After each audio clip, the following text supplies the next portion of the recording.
My name is Mary Wygodski. I was born in 1925, so I'm close to the age of 95, which is really maybe unusual for many people, and especially for a Holocaust survivor.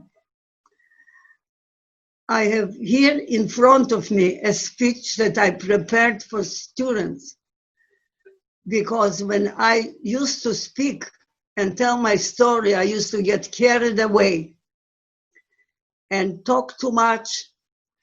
And I was told, just write it down and organize, which I did. So I have it in front of me. And this is, I did it for students and teachers and organizations, and it was short, and then I would have time enough to answer questions. But I think I'll start with, I never talked about my childhood until the age of 15. But there is not much time about it, so I can always do it later on.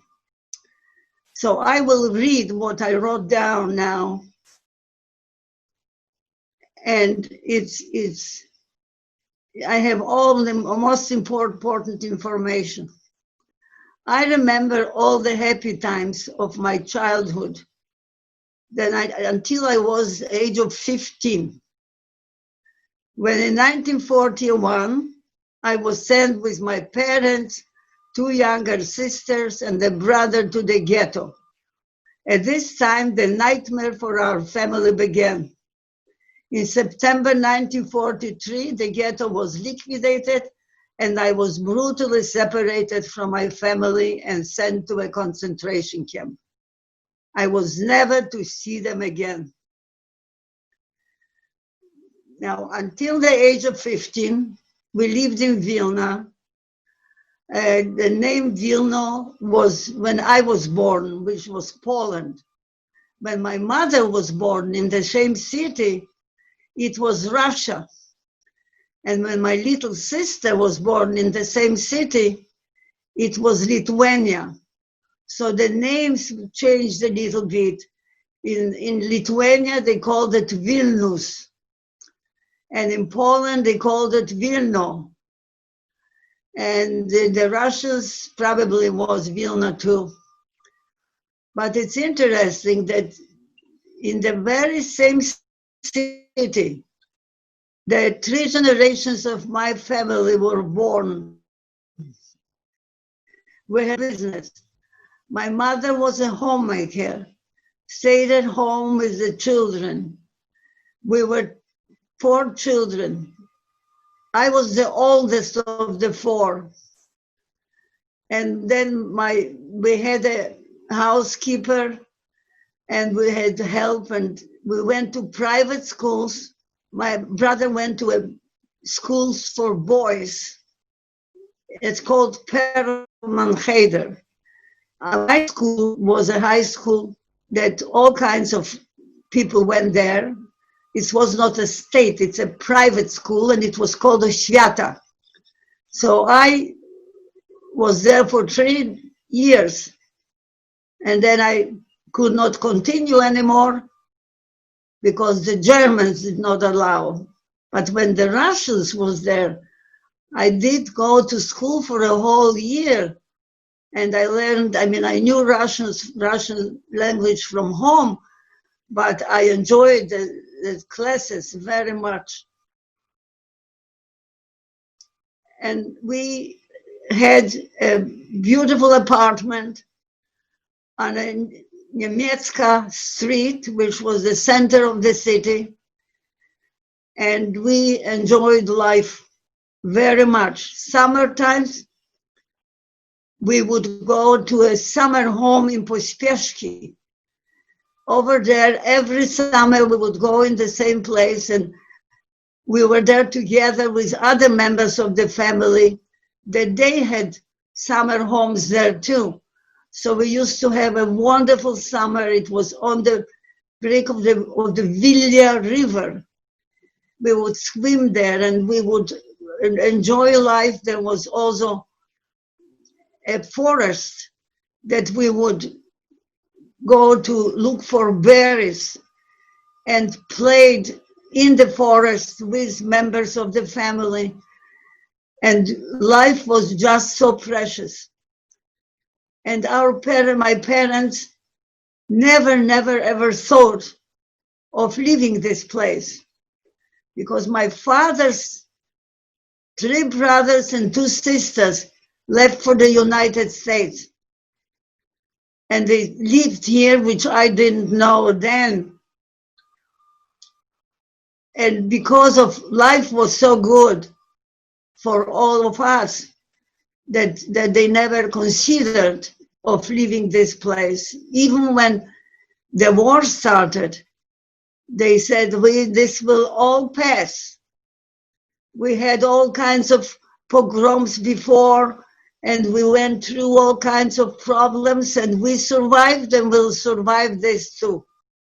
And this is how my mother had the positive attitude, and we children believed every word she said, and she would always say, this will pass, and we will have our normal life again if the war will end.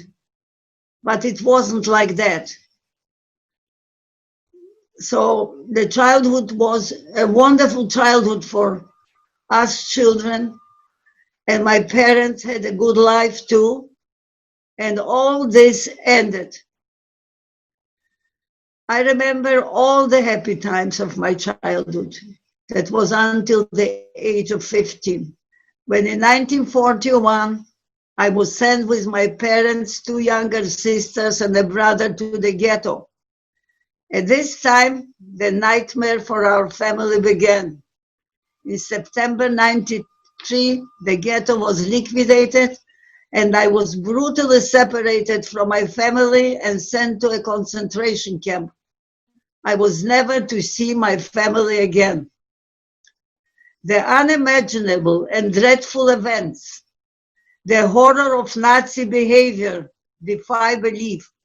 So some historians have written that it never happened.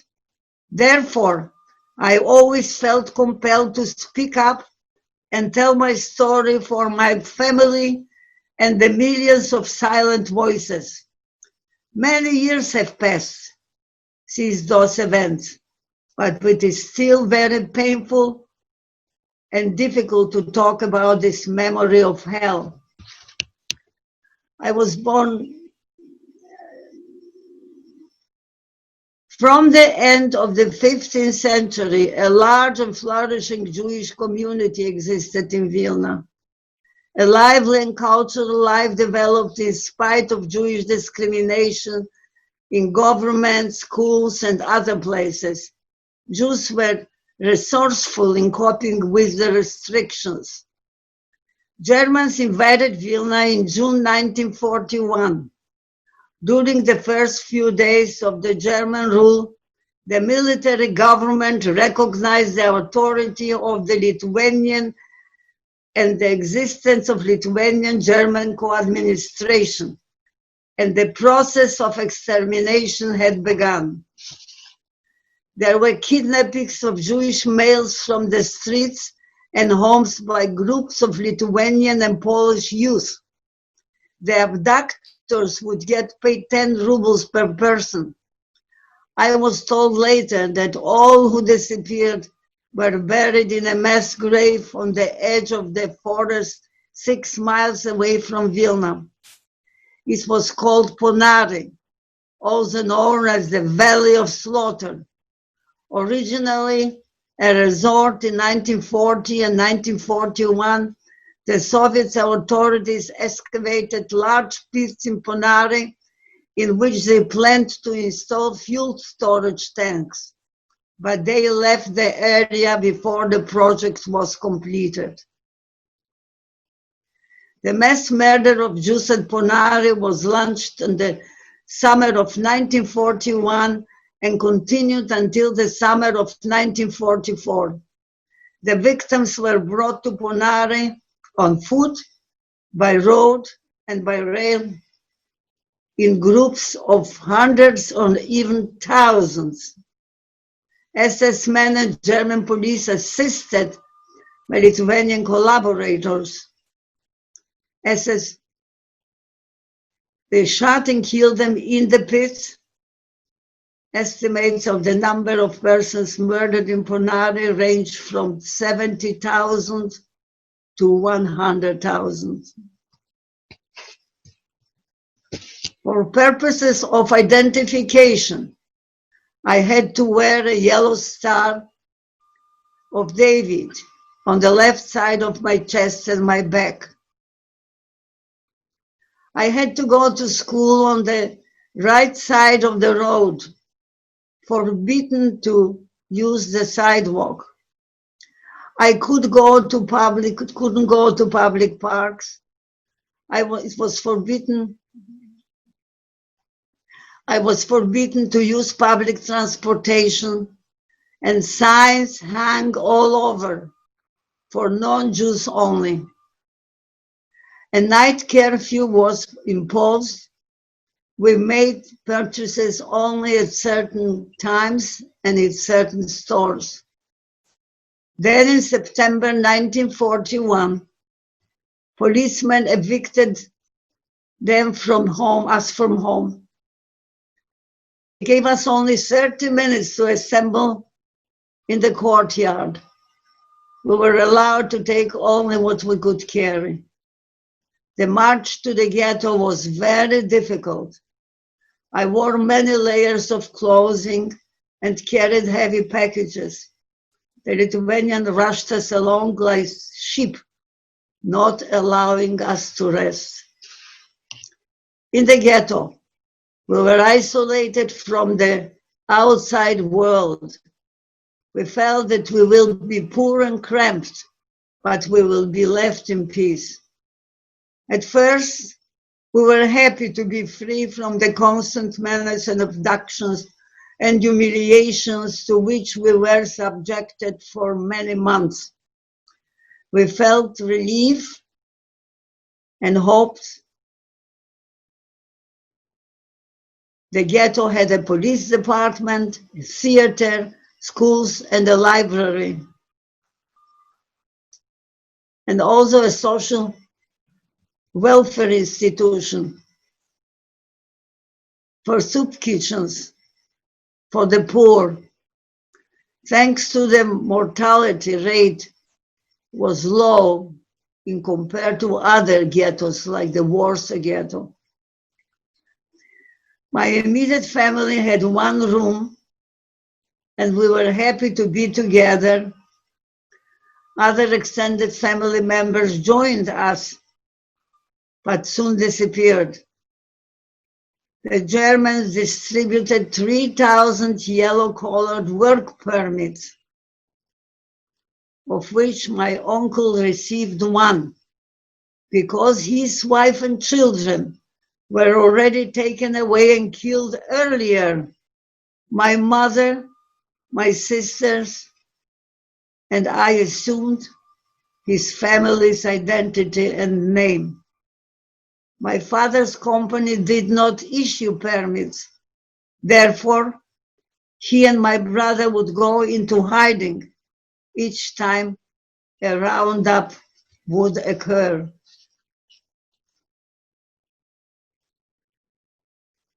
The ghettos under the direction of the Jewish Council, the Judenrat, became productive. The Jewish Council's policy of rescue through work was based on the assumption that if the ghetto was productive, it would be economically worthwhile for the Germans and keep us going and alive. It was only a false sense of security. While in the ghetto, we did not know about the Wannsee Conference of January 20, 1942, that the Nazi leaders worked on details of the final solution a plan to kill all Europe's Jews. When the Vilna ghetto was liquidated in September 1943, most of us obeyed the German rule and went to the ghetto, went to the gate, believing that we were being sent to labor camps and not to our death. My family and I were taken to a big square called Rossa, where I saw my father and brother being taken away. The rest of us were ordered to proceed to a place where the Germans and Lithuanians carried out the selection and killed. And they had their names and the dates of birth, everything. So we imagined how horrible it was, but I wanted to know when it happened and why were they captured. But I didn't receive any answers. My husband would write to everybody to find out more details. And we didn't get any information. It is a Red Cross received from Kaluga, the camp that my father and brother were killed, that they were captured and executed. They were their names and the age, and it was amazing how they knew it all. The rest of the people in Kaluga were burned. They would cut off woods and put them together to make sure that people can fit into the woods and burn them. This is what we found out later on when I was in Israel, in the ghetto and was liquidated. I found a friend of mine, and he told me that he saw my father and brother, but he didn't know what happened to them. But he survived. They brutally separated me from my mother and sisters and sent me to labor camp. I was never to see my family again. This was the most tragic moment in my life. The concentration camps and ghetto were eventually to be liquidated. The surviving population would be sent to extermination camps, equipped with poison gas chambers and crematoria. The Germans and Lithuanians tried to hide their intentions to murder. They used terms like resettled instead of deported. They hung signs all over the gates of camps saying, Arbeit macht frei, work will set you free. They sent people to enter showers, which actually were gas chambers. They were given a piece of soap, and the SS officer would tell them to breathe deeply so their lung can stay healthy by disinfecting them. They would enter naked through one door, and in 15, 20 minutes, the dead bodies would be taken out the other door directly to the crematoria. The next group was lining up to repeat the process. How do I know those details? Because I was online. I was online to take a shower, and I was very happy to be there because showers were rarely. And as I came to the door, the German soldier that was watching the people go in said, halt, with the emotion with his hand. No more room. All my friends that were before me that walked into the shower never survived. They guessed them. So the showers would be only occasionally to make people believe that they have showers, but they would push a button and the gas would come out instead of water. This is well known. So this was a moment for me that in the many times that I have faced death, this was one of them. That here I was to die in the shower, and I was the only one of my friends to be behind. So this was something that I can only think. I didn't believe at that time in God when I was in the camps, but this was probably God doing. The concentration camps and ghettos were eventually to be liquidated.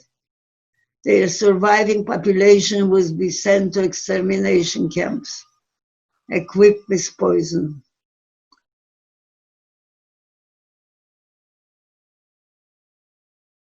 By always they use the terms of resettled instead of deported. And they hang signs all over the camp saying that we'll be free, Arbeit will make us free.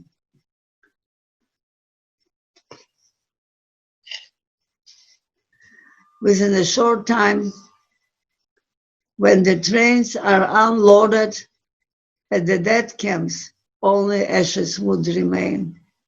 The Nazis tried to deceive the Jews about their true purpose every step of the way. They had a thirst for perfection and a meticulous sense of detail.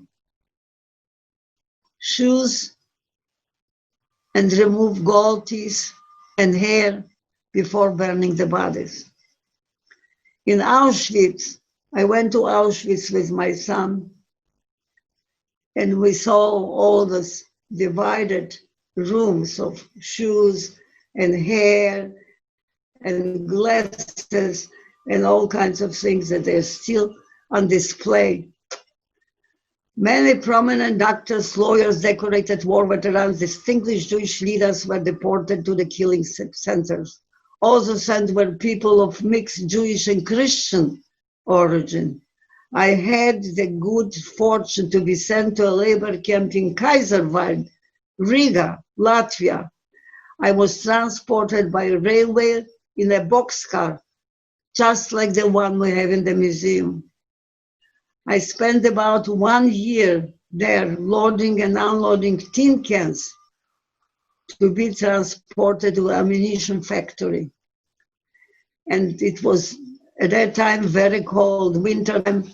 Our hands were frozen and couldn't pick up the tin cans to throw them into the place where they are supposed to be. German person that watched over us, and we told him that, please, we cannot pick up the cans, do something about them frozen. So he gave us permission to make gloves from burlap. And they delivered the burlap in a machine. And once a week, one of us would sit down and make those gloves for the rest of us. So this was very unusual too. This first camp was very, very difficult for me. I could not have the separation of my family. So what I did, the camp was very close to the Vilna River, which was very deep, and boats would come there, big boats. So I knew that the water was very deep there. So one day I could not take, I cut my finger and I came close to the guard and I said, I cut my finger, can I come to the river to wash it off? And he says, okay. So I went to the river and I jumped into the river. So this would be for me a solution because I couldn't take it any longer. But 2 men saw me jumping. They thought I fell in. So they rushed to rescue me, which they did. And when they took me out from the water, I told them, they remembered it, and they told me later on, why did you do that? So they knew that I didn't fall in, but I jumped. And this is the second time that I faced that, and I survived again. But in the water, when I lost conscience, something happened, which I said I can never tell this to anybody because people will think I'm crazy. What I saw in the water, unconscious, my whole family in front of me, pushing me back with their hands. And I thought this was so strange. I can never tell anybody, they'll think I'm crazy. So this is the second time that I faced that. And I'm here. At the end of July 1944, I was sent to Stutthof in East Prussia by boat via the Baltic Sea. It was a transit and death camp. The smell of death was everywhere. People that could not withstand the terrible conditions died of starvation and disease. 2 wheeled hand-drawn carts by inmates were transporting the dead to the crematorium. Stutthof had a gas chamber, and this is what happened to me. There were constant epidemics due to lack of hygiene and overcrowding. Many died of typhus. I feared the worst. Again, I was among the very few lucky ones. After 3 months of living in hell and horror of Stutthof, I was selected to go to Magdeburg, Germany, to work in an ammunition factory called Polte. There I was loading and unloading ammunition shells from the large ovens to carts, later to be sent to the front. The fumes were hazardous. Many men before me died of toxic gases. And the person who took care of us decided that I look healthy, and my girlfriend, with whom I was together most of the time there, that we should go into this place to work next day. And when we walked out from there, I told my friend Edith, I said, if we go there one more time, we won't survive. We couldn't breathe. It was horrible. So we had no choice but go to the German soldier, to the guard, and say that please don't send us anymore there. Please, please, please. Somehow he felt sorry for us. And he said, okay, I'll send tomorrow 2 men. And this is another time that I wouldn't have survived if I would have continued to work in this horror chamber.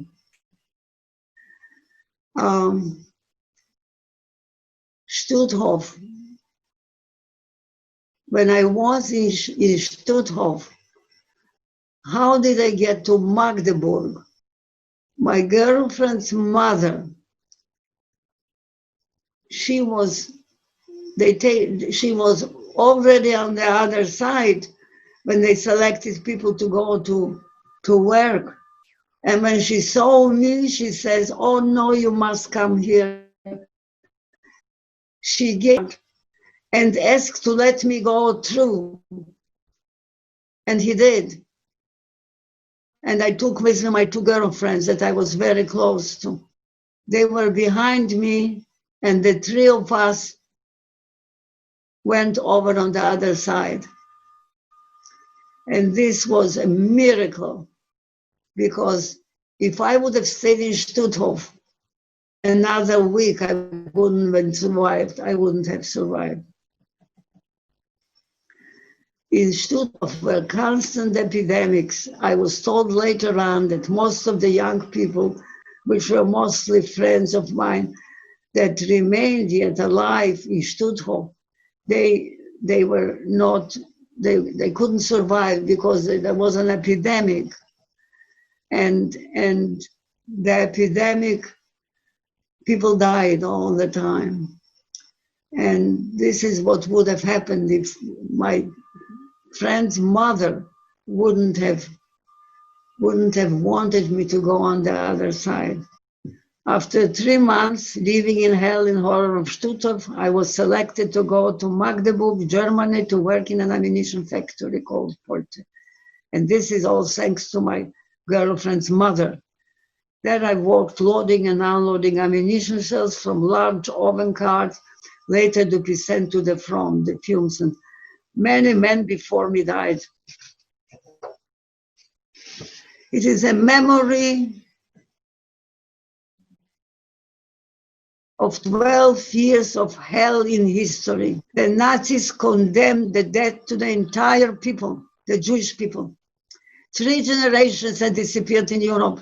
Hitler nearly succeeded in his aim of making Europe Judenrein, free of Jews. It was only the Jews that were singled out for extinction. They also savagely murdered over 5 million Gypsies, Russians, Poles, Slavs, and others. In Mein Kampf, Hitler wrote that the Jews are a subhuman race and they must be destroyed. And Mein Kampf, the book, was the Bible of the Nazis.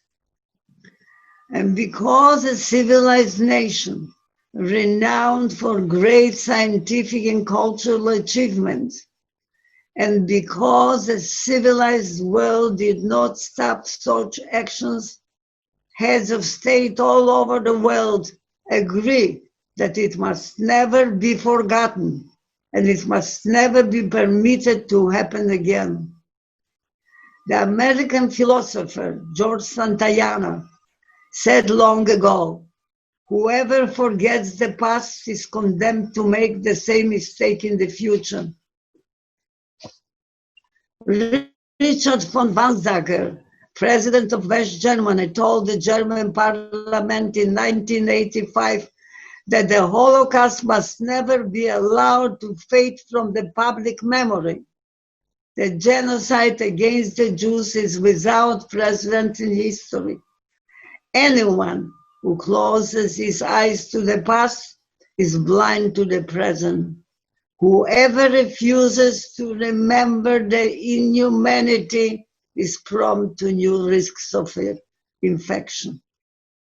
The very small role that I can play in exposing the truth as a witness to the atrocities is very important, because there are still many who dare to deny this ever took place. I was in a cafe sitting down with my friends, and they asked me, the question was, tell us a little bit about the camp. What did you eat? How did you live? So I said, no, it's a very long story. I cannot do it, but I'll tell you what I ate. And across from us were sitting 2 ladies were sitting there. And they yelled and screamed at me, "You're a liar, it never happened." This happened just a few years ago. And I just couldn't do a thing about it. But this is what's happening. Deniers are all over, still around. And we must not be silent. I couldn't do this, was in a cafe and a restaurant. I couldn't do anything there, but I should have done something. If it would have happened now, I certainly would have done something. Because when I was in Vienna, Austria with my husband to visit. We went to the opera house to purchase tickets. We had only 2 days in our vacation. And as we passed by the streets, people were fighting. They were in a corner. 2 groups were fighting. And I was wondering what they're fighting about. And my husband says, don't come close to them. So I say, no, I heard something that I didn't like. It's a lie, it never happened. So I say, they are talking about the Holocaust. No, I cannot be silent. So I came over to this group of people and they were fighting each other. I wasn't afraid, and my husband held on to my hand and I said, it's the truth, I was there. And then there was silence. But on the other side, the man grabbed my hand and he says, I am a British reporter and I want your story. So I said, I am sorry. I have the credentials, he says. So I said, but I am sorry, I'm here for another day and we're going back. So he says, please, please do something and tell me. So I said, here in Vienna, you have survivors. Why do you want me to talk to you? He said, they are scared, they are afraid, and they wouldn't open their mouths. They wouldn't say a thing about the Holocaust. So I said, call me in the morning. I have to talk to my husband because he doesn't like me to do that. Received permission from my husband to talk to him. And I said, I will talk to him on the grounds of a concentration camp. If he can find a place for me, I want to go there with him and I'll tell him my story. Sure enough, in the morning, he came with 2 more people. The other people, I asked him, who are they? So he said, one is, they are both reporters, and one will tape your story, and one will be with us. So I said, yeah, more the better. That's very important. Let them hear the story. So they took me to Mauthausen, which was about an hour, a little more than an hour away from the place that we were. But I said, I have to go the American consulate to find out who you are, because this is my husband's wish. So he said, fine. So we went to the American consulate, and the guy that was sitting there, yes, I know him, he's a British reporter. What do you need him for? So I said, I need him to talk to him. Why do you want to talk to him, he asked me. So I said, it's very important for you to know too, if you don't know. This was a German person and he didn't like what I was going to do. But anyway, we went there, and this is another story that Mr. Oz wrote as a book for the children of Europe about the Holocaust, and also interviewed many others. But this is what's happening now. Deniers. So the very small role I can play in exposing the truth as a witness to the atrocities, it is very important, because there are still so many who deny this, they took place. I don't want my past to become my grandchildren's future. Today, the internet and wireless technologies made it also easy to spread hatred and false information. The Holocaust did not begin with death camps. It began with hate. And I'm witnessing the return of anti-Semitism in Europe after more than 70 years. It left Nazi Germany to self-destruction and moral shame. It is a must to confront anyone who denies that hatred exists, especially at universities today. That fear as a survivor haunts me. Now, I wrote something now that I recently read and I want to share it with you. As a Holocaust survivor, I am shocked by the recent report in the Associated Press that American Jews were targets of more than anti-Semitic incidents in 2019 than any other year in the last 40 years. Jews are only 2% of the global population today, but their contribution to science, medicine, philosophy, and literature, including 28% of Nobel winners, is undeniable. The definition of anti-Semitism is the hostility and prejudice against Jews. It's an ancient attempt to destroy a small and talented people that insists on maintaining their unique identity. It is a voice of hate, but we must find the tools and continue to educate for the hearts and minds of the millions of people who don't know the fact. We will continue to make our voices heard loud and clear everywhere. We will no longer be afraid, and we will no longer be silent. Together with our children and grandchildren and great-grandchildren, we'll keep the torch of remembrance of the flame, both to remember the past and the present future atrocities. My past will not become my children's future. I can talk and talk and talk, and I always do. That's why I had to read what I condensed, made it shorter for the school children, for other. Thank you. And I thank you very much for making me talk and have people listen to me. And I do hope that it will help. Thank you very much.